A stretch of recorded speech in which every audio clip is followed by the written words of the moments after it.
अस्सलाम वालेकुम। मैं हूं फैसल तारड़। 6 जजेस के खत के बाद जी अब सुप्रीम कोर्ट से जो फैसला आया है और जो ताकतवरों ने फैसले सुनाए हैं उसके बाद अब तमाम उम्मीदें दम तोड़ गई हैं।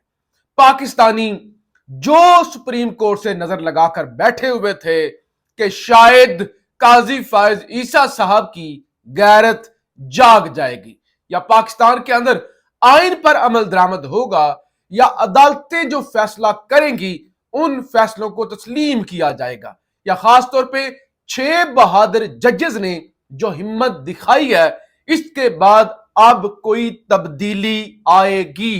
लेकिन ये बड़े अफसोस से कहना पड़ रहा है कि इन 6 जजेस को आज पहला बड़ा झटका लगा है या शायद उन तक ये पैगाम पहुंचाया गया है, आप 6 तो क्या अगर आप 12 भी हो जाए तो फिर भी हमें इसकी कोई परवाह नहीं है। देखिए, एक तरफ तो शहबाज शरीफ और काजी फायज ईसा साहब की मुलाकात जिस पर एतजाज एहसन साहब ने मशवरा तजजिया दिया, उन्होंने कहा इसमें यही हो सकता है, ज्यादा से ज्यादा शहबाज शरीफ से काजी साहब यही पूछ सकते हैं कि आप चाय में चीनी कितनी लेंगे। इसके अलावा ना शहबाज शरीफ की कोई औकात है ना काजी फायज ईसा साहब कुछ पूछ सकते हैं।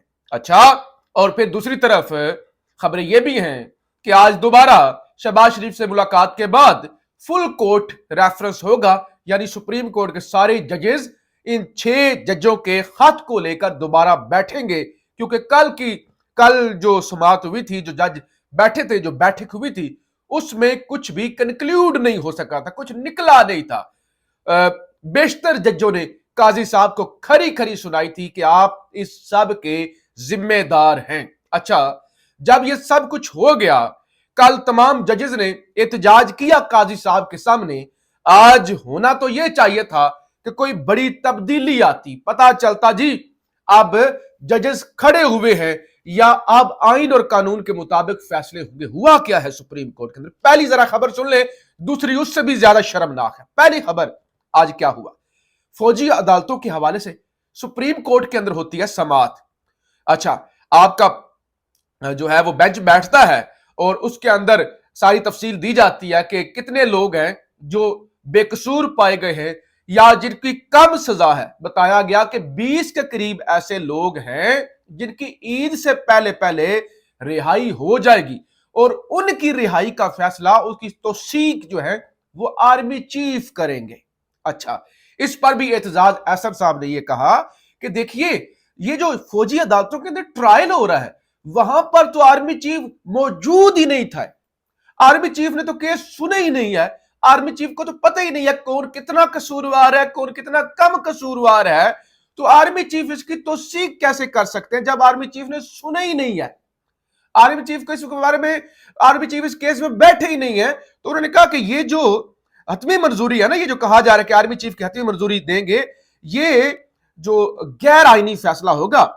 ये बेशक आर्मी चीफ उनको रिहा करते हैं ना, तो ये बड़ी मेहरबानी और एहसान करते हैं, तो ये भी एक गैर आईनी फैसला होगा। नंबर 2, इस फैसले का आना सुप्रीम कोर्ट से कि वो लोग जो बेकसूर पाए गए हैं या जिनकी कम सजा है, यानी 20 के करीब लोग जिनको ईद से पहले रिहा करना है, उनके फैसले सुना दिए जाए, यानी उनके फैसले सुना दें फौजी अदालतें और उनको कर दे रिहा।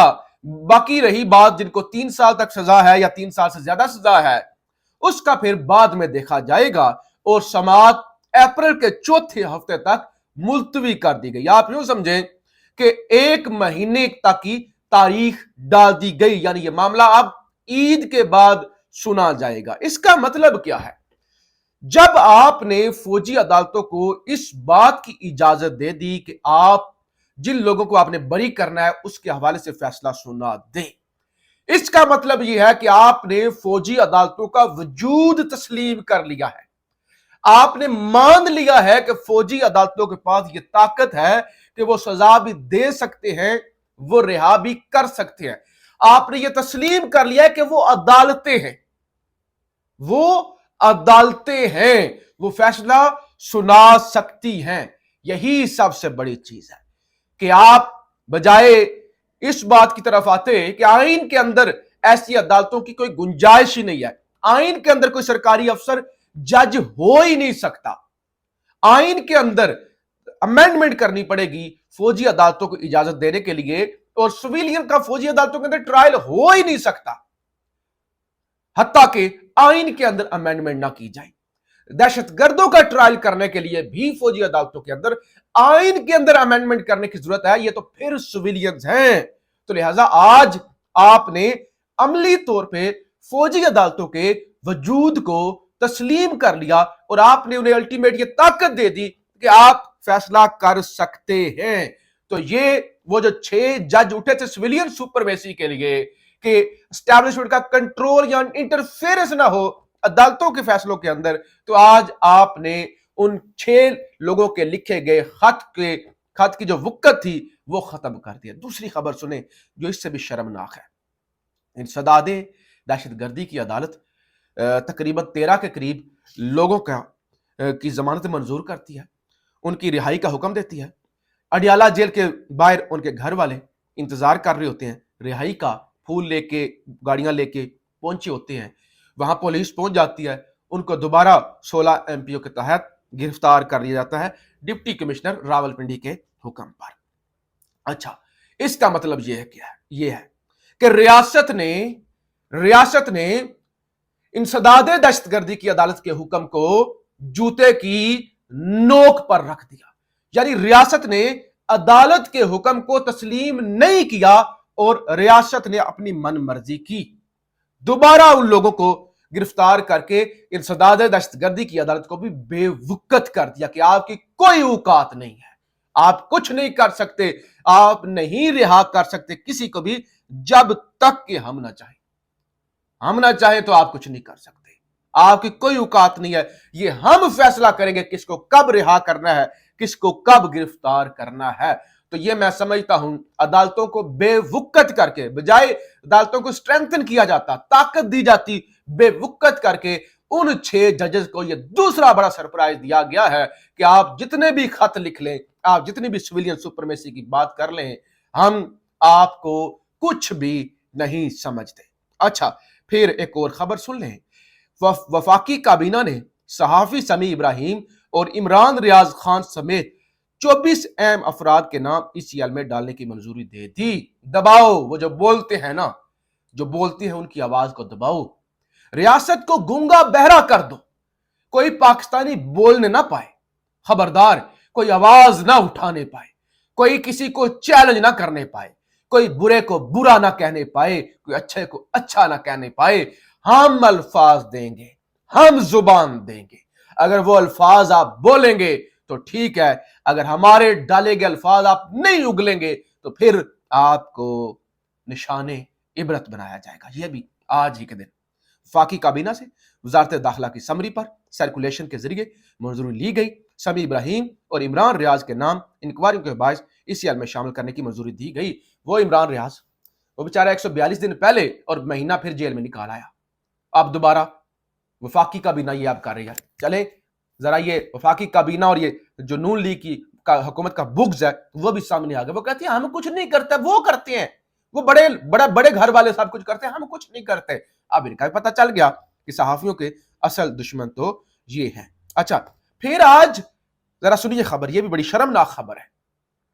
اسلام آباد ہائی کورٹ کے اندر عمران خان کے جو 190 بلین پاؤنڈ والا ریفرنس ہے نا، جس میں ٹرائل چل رہا ہے، عمران خان گرفتار ہے، اس کی ضمانت کا کیس تھا۔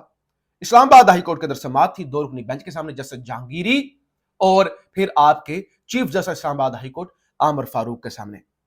لطیف خوسا صاحب پیش ہی نہیں ہوئے، لطیف خوسا صاحب پیش ہی نہیں ہوئے، بلکہ وہ عمران خان سے ملاقات کرنے کے لیے اڈیالہ جیل گئے ہوئے تھے۔ اتنا بڑا کیس، اتنا اہم کیس، لطیف خوسا صاحب عمران خان سے ملاقات کرنے چلے گئے لیکن اس کیس کے اندر پیش نہیں ہوئے، اور عدالت نے سماعت ملتوی کر دی، اور اب میرے خیال سے 2 یا 3 اپریل کی ڈیٹ دے دی گئی ہے۔ تو یہ ہے پی ٹی آئی کے وکلا کی سیریسنس کہ آپ کو تو طوفان میں چاہ دینا چاہیے تھا۔ آپ کے موقف کی اتنی بڑی جیت ہوئی ہے کہ 6 ججز نے لکھ کے دے دیا کہ عمران خان کا فیصلوں سے لے کر ہر چیز میں دباؤ ڈالا گیا، سب کچھ انٹرفیئرنس پر تھا، سارا ट्रायल जो है वो बंदूक की नोक पर करवाया गया है तमाम केसेस के अंदर, चाहे वो लोअर जुडिशरी हो, चाहे इस्लामाबाद के अंदर इंटरफेरेंस है।